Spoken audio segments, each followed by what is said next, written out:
Are you ready to save $100 on your next smartphone? Well, if I were to tell you that this is a new Google Pixel 7a, I'd actually be, well, lying. You see, this is a new Google Pixel 7a, and this is a standard Google Pixel 7, and it costs $100 more. They look identical, and the differences, well, they're even more minor. Let's dive into those differences because it could save you $100.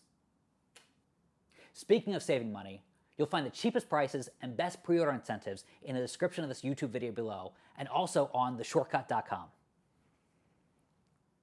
So let me break down why this Google Pixel 7a is better than last year's Google Pixel 6a, and why it's not too far off from the Google Pixel 7 that's more expensive. The biggest upgrade over the Pixel 6a is that the 7a has a fast refresh rate on the screen now, up to 90 Hz, just like the Pixel 7. And that's not all that's similar. Resolution, Full HD, Full HD. Processor, Tensor G2, Tensor G2. Refresh rate, 90 Hz all around. But if you want to save $100, what are the trade-offs? Well, the Pixel 7a has a slightly smaller 6.1-inch display versus the Pixel 7 at 6.3 inches. Both feel perfect if you want a one-hand friendly smartphone. But the Pixel 7 does have a little more bezel encroaching around those edges of the screen. If you can ignore that, it's the biggest hurdle to liking this affordable phone. It's a matter of getting over a few millimeters, but not everybody can do that. The good news is that the screen is really where I'm seeing the biggest year-over-year improvements, 6a to 7a. The 90 Hz display makes everything from fast-paced games to scrolling through Instagram look more fluid and less choppy, because there are more frames with every swipe. Google also increased the peak brightness of the Pixel 7a display by 25%, so everything is a bit more legible in bright outdoor conditions. In terms of the design, the Pixel 7a has a metal camera bar and rails, just like the Pixel 7, but the back of the phone is still plastic. The Pixel 7a comes in 4 colors. The last 2 are kind of fun. You got charcoal, snow, sea, and lastly coral, which is a Google Store exclusive color. Sadly, I keep getting the white color every time I review Google Pixel phones. All right, enough about how it looks, let's talk durability. This is the most durable Pixel A series phone to date, according to Google. It has a stronger mid-frame architecture, but it's still outfitted with Corning's Gorilla Glass 3, like last year's budget phone, which isn't nearly as tough as the next generation Gorilla Glass Victus that's on the Pixel 7. This means it fits somewhere between the Pixel 6a and the Pixel 7 in terms of durability. All right, what you really want to know about?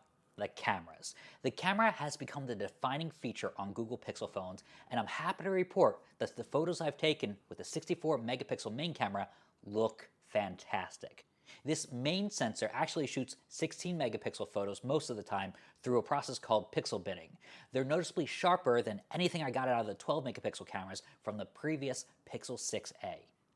There's also a new long exposure mode that's been so fun to play with at night. Basically, you can capture motion like passing cars or taxis on the road, and it even works in selfie mode. It's pretty cool, you have to check out the photos. So are the camera specs on the standard Pixel 7 better? Sure, but Google's recent phones have been all about post-processing software, not specs. And that's why everything from sunny photos to night shots on the Pixel 7a look superb, even at this $500 price point.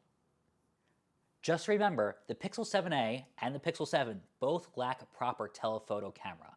In its place, you have Google's Super Res Zoom that mimics an 8x zoom lens, but in my experience, the photos were only usable up to 4 times. I still think the Samsung Galaxy S23 phones have a better camera interface, but I've been loving Google's Virtual Horizon indicator to help make sure all your photos are level. Please, Apple, Samsung, steal this feature for your next phones. It's pretty brilliant. Okay, a couple more things to go. Both models of this Pixel phone have 5G, but there are 2 options with the 7a. Sub-6 5G and the faster millimeter wave 5G. For at-home use, the Pixel 7a has Wi-Fi 6E, which is the latest networking standard for connecting to smart devices. But it's really only a benefit if you have one of those new fancy routers at home. With it, you should get faster download speeds and faster upload speeds. Now, I've tested Google's Tensor G2 chipset before. It was part of the Pixel 7, so I already know it's fast enough for most smartphone tasks, but it's not quite as fast as Qualcomm's Snapdragon 8 Gen 2 chipset. You're also stuck with 128 gigabytes of internal storage and 8 gigabytes of RAM. There's no way to upgrade Google Pixel phones because they've never actually included a micro SD card slot. Finally, we've come to battery life. The Pixel 7a battery has a 4,385 milliwatt capacity, and that actually makes it a hair smaller than the Pixel 6a battery. But surprisingly, it's actually bigger than the standard 7's battery. Translation, size doesn't matter, at least with these very close numbers. I still got close to all-day battery life during my marathon testing with the Pixel 7a using Google's Fi wireless service. This is the first Pixel A series phone to have wireless charging. The 6a didn't have it. But all those charging speeds are a little slower than the standard 7. The 7a is capped at 18-watt charging instead of 20-watt and 23-watt charging on the Pixel 7 and Pixel 7 Pro. And compare that to the competition. The Samsung Galaxy S23 Ultra has 45-watt charging, and even the iPhone 14 series charges faster than these Pixels. That's saying something. So there you have it. This is Google's newest affordable Android phone with almost all the core features of the Google Pixel 7.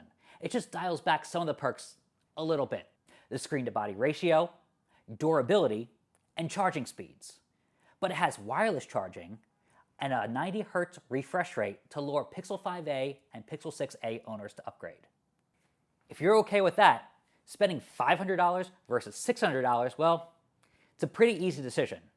And all you had to do was wait 7 months. They do say good things come to those who wait. I'm Matt Swider with theshortcut.com. Check out our website and like and subscribe to this YouTube video for more tech news and reviews.